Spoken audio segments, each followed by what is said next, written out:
अभय टिळक पुण्याहून आपल्याबरोबर आहेत, अर्थविश्लेषक. आपण त्यांच्याकडे जाऊयात. अभयजी, कालचा जो आर्थिक सर्वेक्षण आहे, अहवाल सादर झालेला आहे, त्याकडे तुम्ही कसं बघताय? आशावाद तर दिसतोय, पण जसं जोशी म्हणाले की त्यात काहीशा चिमटे आहेत, काहीसा एक भीतीदायक वातावरण पण आहे. तुम्ही कसं बघताय कालच्या सर्वेकडे?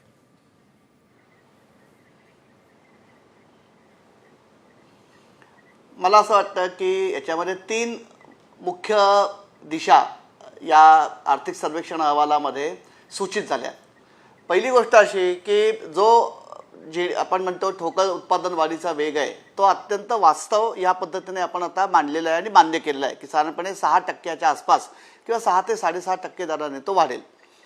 दुसरी महत्त्वाची गोष्ट, प्रश्न जो आहे तो प्रश्न असा आहे की ही जी आर्थिक वाढ आहे ती खऱ्या अर्थाने सर्वसामान्य माणसाच्या उंचावलेल्या राहणीमानात कशा पद्धतीने परावर्तित होणार याच्याबद्दल आर्थिक सर्वेक्षण अहवालाने दोन महत्त्वाची निरीक्षणं मांडलेली आहेत.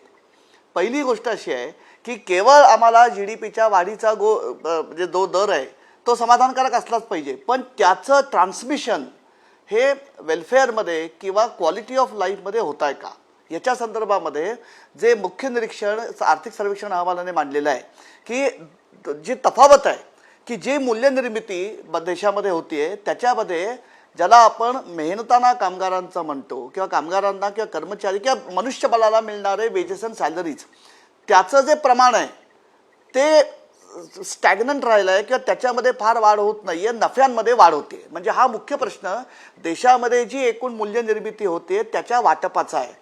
आणि तिसरा महत्त्वाचा संबंध जो आर्थिक सर्वेक्षण अहवालामध्ये इथे सूचित झालेला आहे तो असा आहे की याचा थेट संबंध हा रोजगाराच्या गुणवत्तेशी आहे. रोजगार आर्थिक सर्वेक्षण अहवाल असं म्हणतो की 17-18 साली 2017-18 मध्ये बेरोजगारीचा दर आमचा 6% होता, तो आता 3%वरती आला. ही अत्यंत आनंदाची गोष्ट आहे.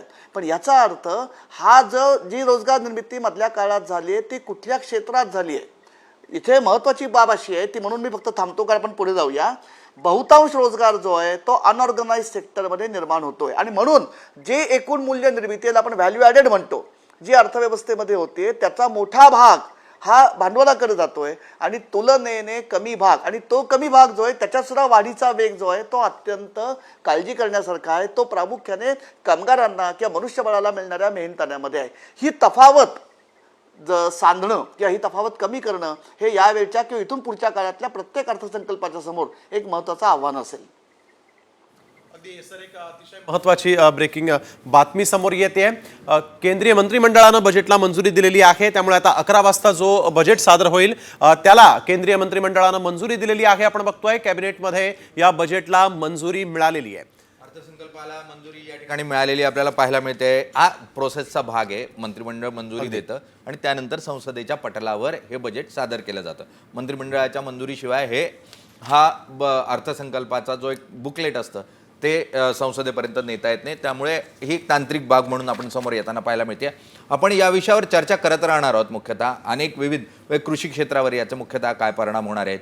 इतकंच नाही तर यावेळेला अल निनो सारखा जो विषय आहे त्याच्यावरची पण चिंता व्यक्त करण्यात आलेली आहे. जे विकसित देश आहेत त्यांनी जी गुंतवणूक करणं अपेक्षित आहे क्लायमेट चेंजमध्ये आणि च्या विकासाच्या दृष्टीनं ती होताना दिसत नाही, म्हणून आपण जगाचे कान टोचण्याचाही प्रयत्न या ठिकाणी काही प्रमाणावर केलेला आहे. तर याही संदर्भात आपण